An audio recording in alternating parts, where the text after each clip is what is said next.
Wow. The special guests just keep coming here on ESPN We get Wisconsin national Draft Night. stars? Hey, we get national stars around here, Homer. Wow. Homer, Alex Strouf, Gabe Neitzel with you on ESPN Wisconsin Draft Night. And look who's here, one of the newest Packers fans. Oh, yeah. You hear her each and every morning from 5 to 9 Central on ESPN Radio. Yeah, we got to talk about UnSportsmanLike. that. Michelle Smallmon joins us rooting now. for the- Homer, What do you mean we Homer, gotta go talk ahead. about Go that? ahead. Rooting All for yours. the Lions. Come on. She's here. We can. No. I just said it was a good story. I'm in the storyline business. Not when you're a Packer fan. Trust me, I heard it. I heard it from every Packer fan coast to coast. So I understand. But please accept my apology. I'm a new Packer fan. And I'm somebody that really does like to see long-suffering fan bases finally get a moment, finally get their shine. Can I have one other question? Yes, go ahead. You're from St. Louis, right? Indeed. You're a Cardinals fan. Yep. You know how this works. I do, but here's my thought process. When the Cubs won, my friends in Chicago, I was happy for them because they had waited so long. And because, here's the thing, as a Cardinal fan, I'm like, have your moment in the sun. It's cute. We'll get back on top. And that's how I feel as a Packer backer. It's like, okay, cute. You have your little moment. You and then never the went Packers public will always with, be on the top. You never went public with this in St. Louis. Oh, sure I did. And they didn't destroy you? Yeah, everybody feels the same way. We're like, oh, you waited 108 years, cute, All right, you know? okay. But I do think it was the worst thing that ever happened to baseball, that the Cubs won the World Series. But that's a different conversation for another day. The worst thing that ever happened to baseball is the Cubs winning the World Series. Well, I want to hear more about this take because it's fantastic. okay, so think about it. The Red Sox and the Cubs being cursed is a storyline that anyone, whether you're a baseball fan, a sports fan, or just a regular person at the grocery store, can get invested in. Okay. And with both of those franchises winning within essentially like a 10-year span, that storyline's gone. And now who's the villain? Who's the underdog? We don't really have that anymore. Well, the Yankees are always a villain. But not as much anymore. It was the Astros for a while Oh, because they're dirty cheaters. Yeah, a couple cheaters. But that's yeah. dissipated. The Yankees are still kind of the villain, but the Dodgers have taken their blueprint and copy and pasted it and done it way better. But they're kind of a collection of likable superstars, so it's hard to make them the villain, and they're playing by the rules. It's just, I think baseball needed that storyline because it was something that really was emotionally evocative, and now we don't have it anymore. Michelle Smallmon from ESPN Radio's UnSportsmanLike joining us here on ESPN Wisconsin Draft Night, which is brought to you in part by Minus 196. Real fruit frozen at negative 196 degrees Celsius, crushed and infused into premium vodka, lemon, strawberry, grapefruit, and peach. Minus 196 brings the real fruit punch, perfect for draft week in Green Bay. Ultimate refreshment starts here. Minus 196 vodka seltzer. Please drink responsibly. Michelle, every team as of right now, with 11 minutes until the first round begins, is hanging on to their own pick in the first round. Mm-hmm. I think we've all come to the conclusion we're expecting a little bit of chaos. Where are you at? So we were just over at the television set, and we ran into Dan Orlovsky, and the first thing he told us was that Schefter grabbed his arm and was like, there's going to be fireworks tonight. Fireworks. That's a pretty reliable source. And if Schefter says it, you know that it's going to happen. There was a whole bunch of scuttlebutt happening over there about maybe the number 2 pick being traded from Cleveland, maybe the number 3 pick being traded from the Giants. There was talk that the Jaguars and the Cowboys are active. They're trying to get up. We don't know who the target is at this point. We know, obviously, if you're getting up to number 2, it's because you want Travis Hunter. But needless to say, the past couple drafts have been a little chalky. Like last year, outside of the Michael Penix Jr. move, pretty chalky. Kind of underwhelming. Yeah. I think we're going to have fireworks early and often in this first round. All right. What do we need? What do the Packers need? Who do you want? Well, in a dream scenario, I want a wide receiver. I want Ted McMillan. Yep.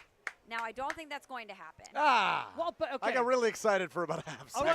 But do you think it's going to happen? Well, so I do. When you do? You think Goody will do it? Unless it's Ted, it's not going to happen. But Ted has been linked to the Cowboys.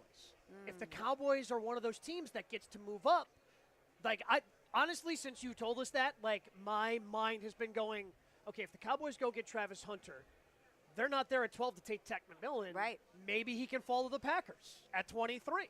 You think he'd get all the way to 23? Hey, look, I understand it's a pipe dream, but no, I'm with you. I mean, maybe somebody goes, well, we want the speeds. They take Matthew Golden instead, and then McMillan falls to the Packers at 23. Listen, you're speaking my language. This is what I want. I want them to get another weapon for Jordan Love. We've talked about it all offseason. Get a number 1 wide receiver for him, right? But I think it's more likely that they go corner or edge guy first round, and then maybe like a Luther Burden round 2, something like that. Which, listen, I covered him at Mizzou. He's a guy that has a lot of raw talent, can be very explosive. There's some variance on him. But you know what? So many players, basically outside of the 3 blue chip guys in this draft, if you look at their draft evals, as we all have been over the past few months, there's variance on all these guys, which is really interesting, which is why I think we are in for some explosions tonight. Okay, I have one question. Oh, boy, here we go. Are you done? Go ahead. When do you sleep? I And don't. What time do you get up? What time do you get up in the morning? I got up at 2:30 a.m. today. No, but in general, like. So we're in Central Time, so we have to get up a little earlier, and we had to be to set earlier today. On a normal day in New York City, I get up at 4 a.m. and we do the show, and then we start prepping for the next day. And then depending on what happens that night, most nights we have to stay up and watch a game or an event or something so that we can talk about it the next morning. So I don't sleep a lot. I have an Aura ring that tracks your sleep, and you get a sleep score every day. And every day it's basically like you're almost dead. Like I was you're about to say, walking why? corpse. Why? Why do you even, like, you don't need that. It just shames me every day. It's like, But you're not going to change Yeah, it. you're not going to change your ways. There's nothing I can do. And the good news is that we have so much fun on the show that you don't feel tired. And I'm really grateful that I have such great colleagues in Evan and Cece. Except for Evan. Yeah, except for Sure. Evan. Yeah, Well, you have to love you're him. glad You you have to get to love work him. with Cece. Yes. Absolutely. But we have a lot of laughs every day, which helps get you through the fact that you're really, really tired. But sometimes it's really funny. We play them in rejoins. We can't say words. And it's like we're prepped and we know what to say, but we're so tired, our brains cannot connect to our mouths, so the words do not come out. Yeah, he does a morning show. When Yeah, I you fill know. in, I mean, Gabe, I've filled in with you plenty of times on that morning show. My brain's not operating well at that So hour. 6 hours would be a lot unless you take a nap in the afternoon. If I get 6 hours, you should see me the next day. I'm like the Energizer Bunny. I have a new lease on life if I get 4 6 hours. hours is your average? 4 and change. It's All right. miserable. It's miserable. Michelle Smallmon with us live from Green Bay ahead of the NFL draft. The first round gets going in just a few minutes at the top of the hour. Michelle, just wrap up how the Green Bay experience has been for you the last 24 hours or so since you got to town, and any bold predictions you have for tonight aside from the obvious explosives you mentioned. Sure. So, A-plus experience in Green Bay. As you guys know, I am a new Packer backer. This is the second time I've been here, and I can't wait to come back. Just the second that you get into Green Bay, you feel the energy. You feel why this is such a special place, and it's such a sports cathedral. And just getting to walk over to the TV set and be amongst the crowd for the draft tonight, it's electric over there. Green Bay has done a wonderful job hosting the draft, and I'm very proud to be a Packers fan. And as far as predictions tonight, I feel like that would kind of be a fool's errand. Here's a prediction: Cam Ward #1 overall to Tennessee. There we go. Very bold. There we go. Going That's out on the trunk there. You know, that's the only thing you feel like you can put into Sharpie, because from the time we did our show this morning and what we were hearing and what we felt comfortable about saying, it feels like everything has turned upside down in the last hour. Yeah, and it's going to continue for the next hour at least. Michelle, you were the absolute best. Thanks for popping by. Of course, thanks for having me, you guys. Listen to her bright and early right here at the Tundra Trio tomorrow, ESPN Radio.